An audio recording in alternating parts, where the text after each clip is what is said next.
20वीं सदी के तीन बड़े भारतीय दिग्गज।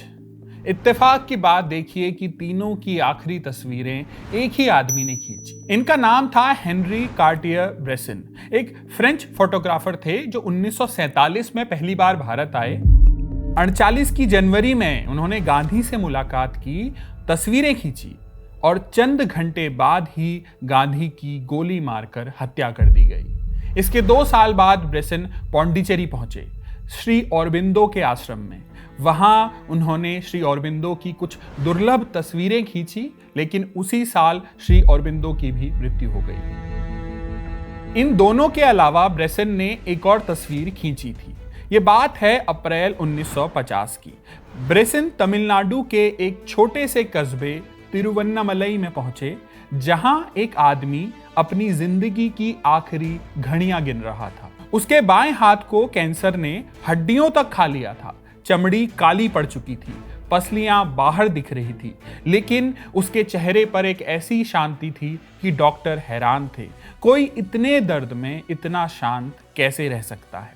14 अप्रैल की रात ठीक 8:47 पर उस आदमी ने आखिरी सांसें ली। ब्रेसन उस वक्त बाहर सड़क पर खड़े थे। जैसा उन्होंने बाद में बताया कि उन्होंने अपनी आंखों से देखा, एक विशाल उल्का आकाश को चीरती हुई अरुणाचल पहाड़ की चोटी की तरफ गई, जिसे सैकड़ों किलोमीटर दूर मद्रास तक लोगों ने देखा। यह शख्स जिसकी तिरुवन्नामलई में मृत्यु हुई, ये 54 साल से उसी पहाड़ की तलहटी में बैठा था। कभी 3 किलोमीटर से ज्यादा दूर नहीं गया। जिंदगी भर बस एक ही सवाल पूछता रहा, और सबसे अजीब बात यह कि इस एक सवाल ने 16 साल की उम्र में उसकी पूरी जिंदगी बदल दी। बिना किसी गुरु के, बिना कोई शास्त्र पढ़े, बिना कोई साधना किए। सवाल छोटा सा था, मैं कौन हूं? नमस्कार, मेरा नाम है कमल। आप देख रहे हैं दर्शन से जुड़ा हमारा शो मीमांसा, जिसमें आज बात होगी रमन महर्षि और उनके दर्शन पर।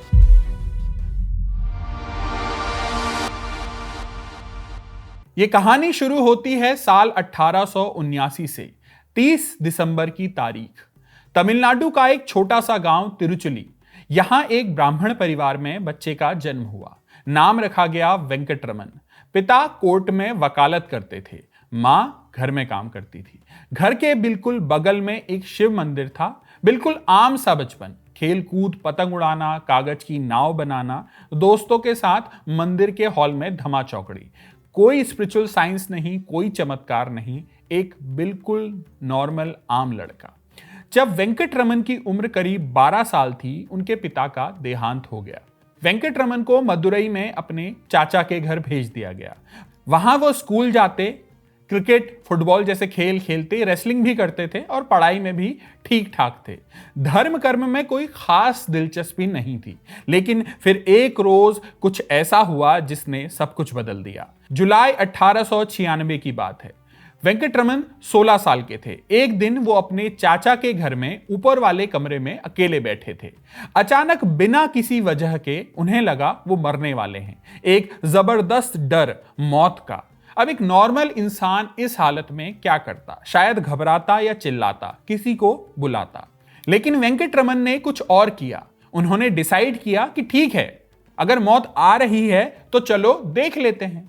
उन्होंने लेटकर अपने शरीर को एकदम कड़ा कर लिया, जैसे कि वो सच में मर गए हों, और फिर खुद से पूछा, ठीक है, शरीर मर गया, लेकिन क्या मैं भी मर गया? बाद में उन्होंने इस अनुभव के बारे में बताया है। उन्होंने कहा कि उन्हें अनुभव हुआ कि शरीर भले ही खत्म हो गया हो, लेकिन मैं का एहसास, ये जो अवेयरनेस है, ये चेतना, ये कभी खत्म नहीं होती। अब जरा सोचिए, एक 16 साल का लड़का जिसने कोई वेद उपनिषद नहीं पढ़ा, कोई गुरु नहीं था, कोई तपस्या नहीं की, बस एक अनुभव से कुछ मिनटों में वेदांत और गीता दर्शन का निचोड़ समझ गया। क्या समझा? कि हम शरीर नहीं हैं, हम मन नहीं हैं, हम वो अवेयरनेस हैं जो इन सब को जानती है, और ये कोई टेम्पररी अनुभव नहीं था। बाद में उन्होंने इसे अक्रम मुक्ति कहा। मतलब सडन लिबरेशन, ग्रेजुअल नहीं, एकदम। इस एक्सपीरियंस के बाद वेंकटरमन पूरी तरह बदल गए। स्कूल में दिल नहीं लगता, दोस्तों से मिलने का मन नहीं करता, खाने पीने में तक इंटरेस्ट नहीं, बस एक ही चीज थी, अंदर की तरफ देखना। 6 हफ्ते तक उन्होंने ऊपर से नॉर्मल दिखने की कोशिश की, लेकिन एक दिन उनके बड़े भाई ने उन्हें होमवर्क की जगह ध्यान लगाते पकड़ लिया। फिर ताना मारा कि अगर योगी ही बनना है तो यहां क्यों बैठे हो। बस इतना काफी था। वेंकटरमन ने एक चिट्ठी लिखी कि मैं जा रहा हूं, मुझे ढूंढना मत। जेब में सिर्फ 5 रुपए, ट्रेन पकड़ी, पहुंच गए तिरुवन्नमलई, अरुणाचल हिल के पास। यहां से शुरू हुआ उनकी जिंदगी का वो चैप्टर जो एक साधारण लड़के को 20वीं सदी के सबसे प्रभावशाली स्पिरिचुअल टीचर्स में बदल देगा। तिरुवन्नमलई पहुंचकर वेंकटरमन सबसे पहले एक मंदिर गए। मंदिर में कुछ हफ्ते उन्होंने एक हॉल में बिताए। फिर कुछ दिन बाद मंदिर के नीचे एक अंधेरे तहखाने में चले गए, जिसे पाताल लिंगम कहा जाता था। यहां वो ध्यान में डूबे रहते। करीब 6 हफ्ते बाद एक स्थानीय व्यक्ति ने उन्हें उस तहखाने से बाहर निकाला। उनकी हालत देखकर लोग हैरान थे। शरीर सूख गया था, कीड़ों के काटने से घाव हो गए थे, लेकिन उनके चेहरे पर एक गहरी शांति थी। इसके बाद अगले कुछ साल वो अरुणाचल पहाड़ की गुफाओं में रहे। बोलते नहीं थे, खुद खाना नहीं खाते थे, कोई खिला देता तो खा लेते, दुनिया से कोई लेना देना नहीं। धीरे धीरे लोगों को पता चलने लगा कि इस पहाड़ पर एक नौजवान रहता है जिसकी मौजूदगी में ही मन शांत हो जाता है।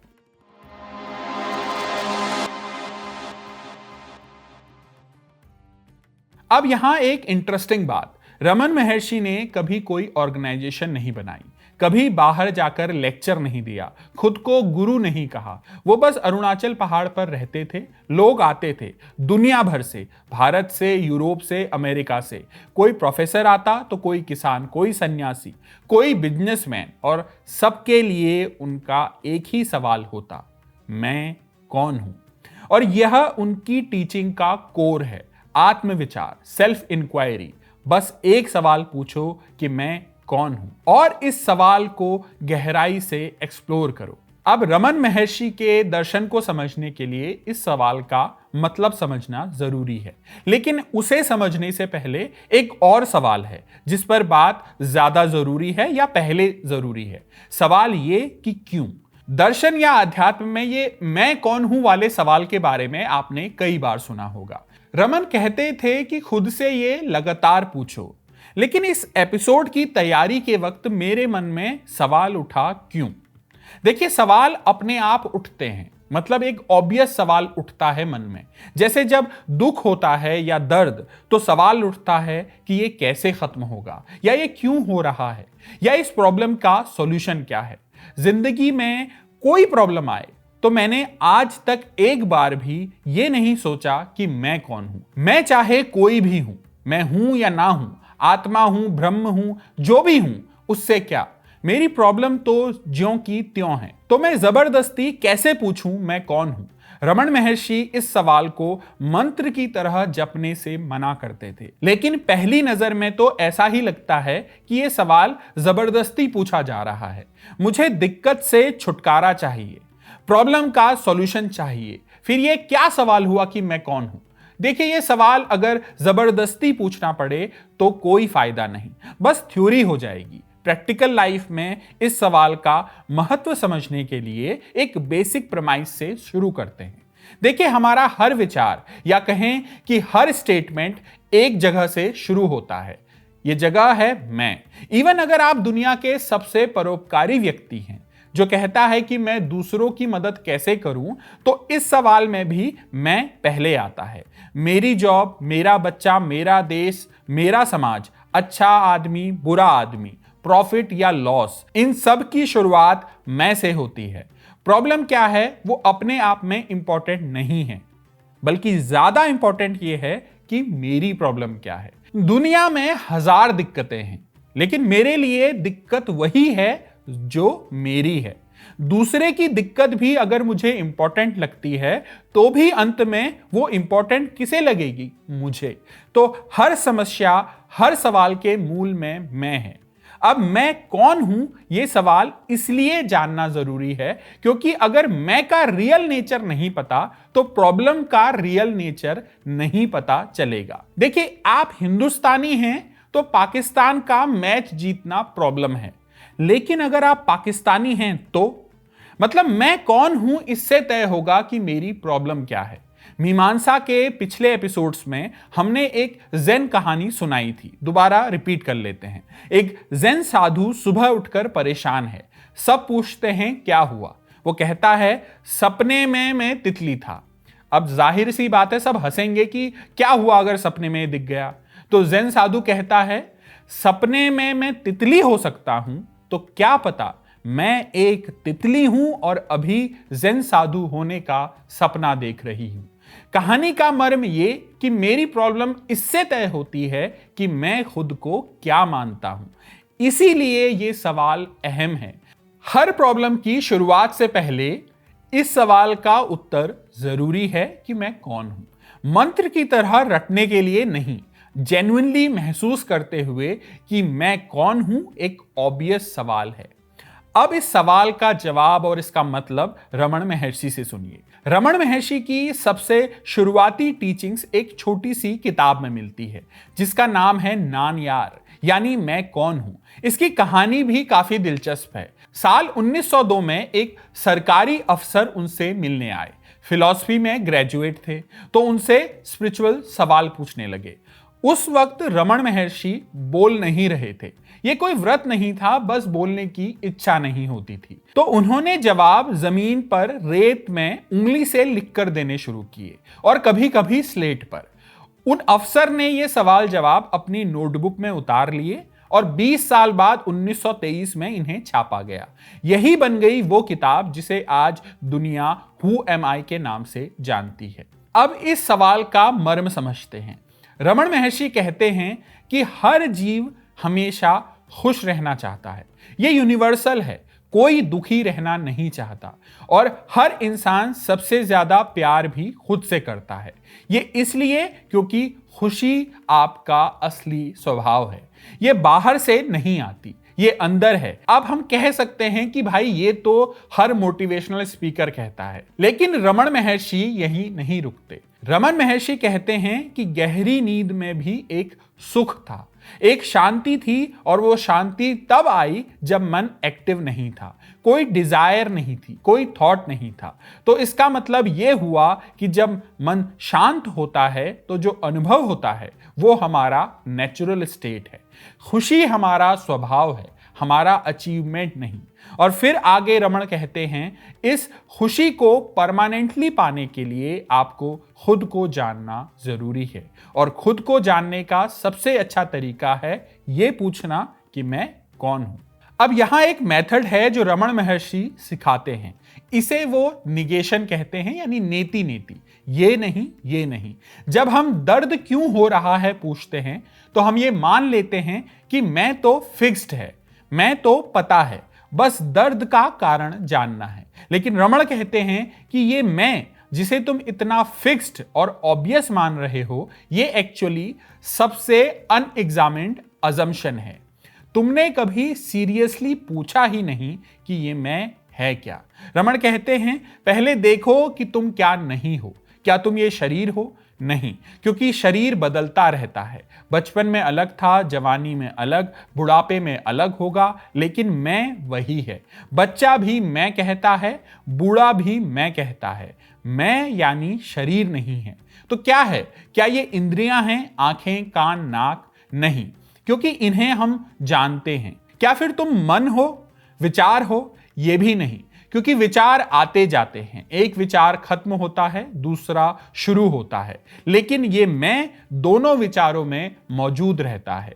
दो विचारों के बीच के गैप में भी मैं मौजूद है। तो जब शरीर, इंद्रियां, सांस, मन, बुद्धि सब हटा दो तो जो बचता है, रमण महर्षि कहते हैं, वो शुद्ध अवेयरनेस है, प्योर कॉन्शियसनेस। और रमण के अनुसार यही तुम हो, यही मैं है। ये असली स्वभाव है, सत चित आनंद, यानी अस्तित्व, चेतना और आनंद। ये तीनों अलग अलग चीजें नहीं हैं, बस एक ही रियलिटी के तीन नाम हैं।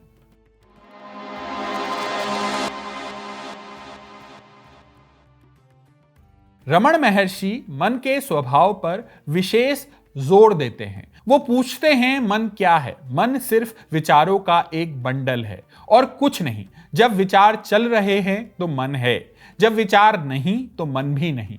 जैसे गहरी नींद में कोई विचार नहीं होता, इसलिए कोई मन भी नहीं होता और कोई दुनिया भी नहीं होती। रमण महर्षि कहते हैं कि दुनिया भी मन का ही एक प्रोजेक्शन है।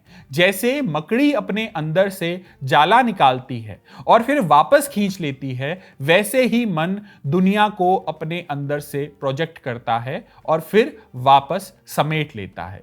ये सब बातें अद्वैत वेदांत से काफी मिलती जुलती हैं, जिसकी चर्चा जैसे हमने पहले बोला मांडूक्य उपनिषद वाले एपिसोड में हमने की थी। रमण की बात आगे बताएं तो वो एक प्रैक्टिकल एग्जाम्पल से समझाते हैं।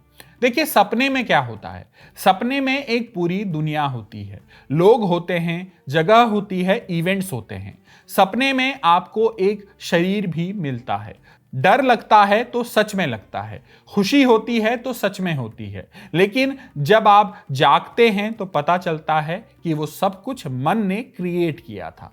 सपने की दुनिया, सपने का शरीर, सपने के लोग, और ये सब मन का प्रोजेक्शन था। रमण महर्षि पूछते हैं तो आपको कैसे पता कि जागने की दुनिया भी ऐसी ही नहीं है? क्योंकि सपने और जागने में एक चीज कॉमन है, मन। दोनों में मन एक्टिव है, दोनों में एक मैं है जो एक्सपीरियंस कर रहा है। फर्क बस इतना है कि सपना छोटा होता है, जागना लंबा, बाकी स्ट्रक्चर सेम है। अब यहां एक और की पॉइंट, रमण कहते हैं कि सारे विचारों में सबसे पहला विचार मैं का है, आई थॉट। ये सबसे रूट थॉट है। पहले मैं उठता है, फिर मेरा उठता है, फिर तुम उठता है, फिर दुनिया बनती है। सारी मल्टीप्लिसिटी इसी एक मैं के विचार से निकलती है। तो अगर आपको सारे विचार शांत करने हैं तो आपको हर एक विचार से इंडिविजुअली नहीं लड़ना है। बस इस एक रूट थॉट को पकड़ लो, पूछो ये मैं कौन है, ये मैं कहां से आता है। अब जैसे जैसे इस मैं को ट्रेस करते जाएं उसके सोर्स तक, तो वो गायब हो जाता है। और जब मैं गायब हो जाता है तो बाकी सारे विचार भी अपने आप गायब हो जाते हैं। जैसे पेड़ की जड़ काट दो तो पूरा पेड़ भी गिर जाता है। रमण इसी को सेल्फ इंक्वायरी कहते हैं। ये मेडिटेशन नहीं है जहां आप किसी इमेज पर कंसंट्रेट कर रहे हैं। ये मंत्र रिपीटेशन भी नहीं है, ये ब्रीदिंग एक्सरसाइज भी नहीं है। ये एक इन्वेस्टिगेशन है अपने अंदर की, कि ये मैं जो हर एक्सपीरियंस के पीछे है, ये असल में है क्या। इन्वेस्टिगेशन की इस विधि पर लोग अक्सर रमण से पूछते थे कि मेडिटेशन करते वक्त विचार आते हैं तो क्या करें। रमण का इस पर जवाब होता था कि विचार को रोकने की कोशिश मत करो। विचार आए तो पूछो ये किसके लिए है, तब जवाब मिलेगा मेरे लिए। अब फिर वही सवाल आएगा कि मैं कौन हूं। ये बस इतना ही करना है। ये सेल्फ इंक्वायरी सिर्फ बैठकर मेडिटेशन करने के लिए नहीं है। रमण कहते थे कि ये हर वक्त किया जाना चाहिए। सुपरमार्केट की लाइन में खड़े हो तो पूछो ये जो बोरियत महसूस कर रहा है ये कौन है। ट्रैफिक में फंसे हो तो पूछो ये जो इरिटेट हो रहा है ये कौन है। कोई तारीफ करे तो पूछो ये जो खुश हो रहा है वो कौन है। हर इमोशन, हर थॉट, हर एक्सपीरियंस को एक सवाल में बदल दो, ये किसके लिए है। रमण महर्षि ये भी कहते हैं कि ये रास्ता आसान नहीं है, क्योंकि हमारी आदतें, जिन्हें वो वासनाएं कहते हैं, बहुत गहरी हैं। ये आदतें, ये टेंडेंसीज बार बार बाहर की तरफ खींचती हैं। हमें लगता है कि खुशी बाहर से आएगी, नई गाड़ी से, प्रमोशन से, किसी रिलेशनशिप से, और जब वो चीज मिलती है तो कुछ देर के लिए मन शांत हो जाता है और हम खुश महसूस करते हैं।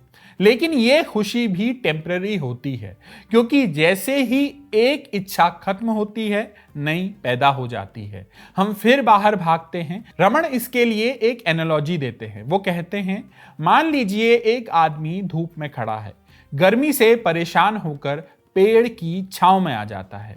आराम मिलेगा, जाहिर सी बात है। कुछ देर बाद वो फिर धूप में जाता है, फिर गर्मी लगने लगती है तो वो क्या करेगा, फिर छांव में आ जाएगा।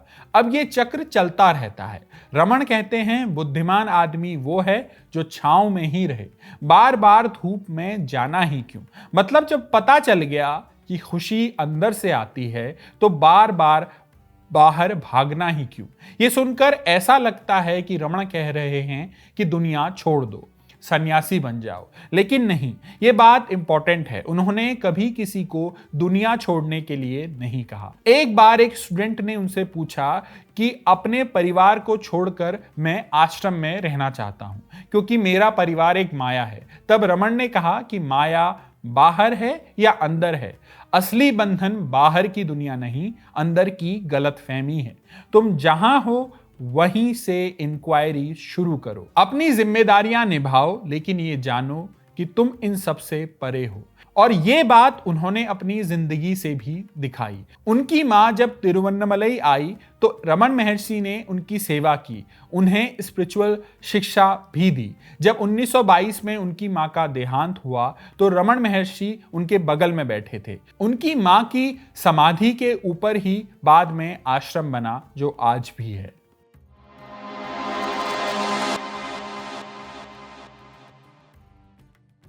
अब एक और बात जो रमन को बाकी स्पिरिचुअल टीचर से अलग करती है वो है साइलेंस।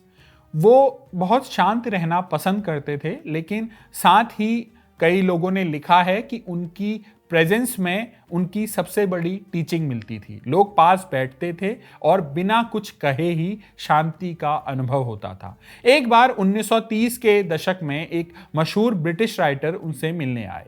कुछ देर बैठे, कुछ बोल नहीं पाए। नर्वसनेस की वजह से आखिर में पूछा कि क्या मुझे कुछ कहना चाहिए। रमन महर्षि ने मुस्कुराकर कहा, मौन भी संवाद है, साइलेंस इज ऑल्सो कम्युनिकेशन।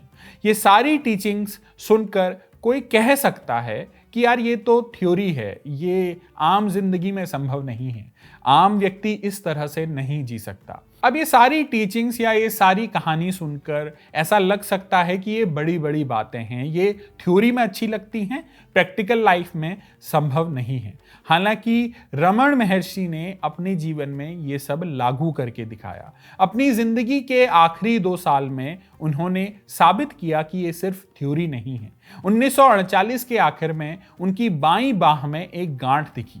डॉक्टरों ने जांच की तो पता चला सार्कोमा था, एक तरह का कैंसर। ऑपरेशन हुआ लेकिन कैंसर वापस आ गया। बार बार ऑपरेशन हुए, थेरेपी हुई, लेकिन कोई फायदा नहीं हुआ।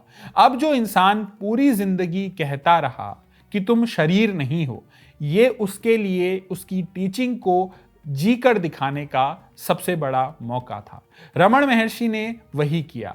उन्होंने हर ट्रीटमेंट को शांति से एक्सेप्ट किया, लेकिन कभी दर्द की शिकायत नहीं की, कभी डरे नहीं। जब भक्तों ने कहा कि और ट्रीटमेंट करवाइए तो उन्होंने कहा कि शरीर अपनी प्रकृति के अनुसार चलेगा। एक किस्सा है कि एक बार भक्त रोते हुए उनसे कहते हैं, आप हमें छोड़कर जा रहे हैं, हमारा क्या होगा। रमन ने तब जवाब दिया, वो कहते हैं कि भगवान जा रहे हैं, लेकिन मैं कहां जा सकता हूं, मैं यही हूं। 14 अप्रैल 1950 शाम का वक्त, आश्रम के बाहर सैकड़ों लोग बैठे हुए थे। अंदर कुछ करीबी उनके पास थे। रमन ने आंखें खोली, एक हल्की सी मुस्कान दी और 8:47 पर उनकी सांसें थम गई। 75 साल बाद तिरुवन्नमलई में उनका आश्रम आज भी है। आज भी लाखों लोग वहां जाते हैं। उनकी किताबें दुनिया की दर्जनों भाषाओं में ट्रांसलेटेड है। मैं कौन हूं का सवाल आज भी उतना ही रेलेवेंट है जितना 130 साल पहले था। क्योंकि सोचिए, हम अपनी पूरी जिंदगी बाहर को जानने में लगा देते हैं। फोन में कौन सा प्रोसेसर है ये जानते हैं, शेयर मार्केट का पीई रेशियो क्या है ये जानते हैं, लेकिन वो जो ये सब जान रहा है, मैं, वो कौन है ये नहीं जानते। रमन कहते हैं कि ये सबसे जरूरी सवाल है और इसका जवाब किसी किताब में नहीं मिलेगा, किसी गुरु के पास नहीं। ये जवाब आपको अपने अंदर खुद ढूंढना होगा। तो रमन के अनुसार जब अगली बार आप कहें मैं, तो एक पल के लिए ठहरिए और फिर पूछिए ये मैं कौन है। इसी के साथ आज का मीमांसा का एपिसोड यहीं कंक्लूड करते हैं। इस एपिसोड के बारे में या दर्शन से जुड़ी कोई और बात आप हमें ईमेल करना चाहते हैं तो स्क्रीन पर दिख रही ईमेल आईडी पर भेज सकते हैं। कैमरे के पीछे थे मेरे साथी सर्वेश और बाकी दोस्तों का नाम आपको स्क्रीन पर दिखाई देगा। शुक्रिया।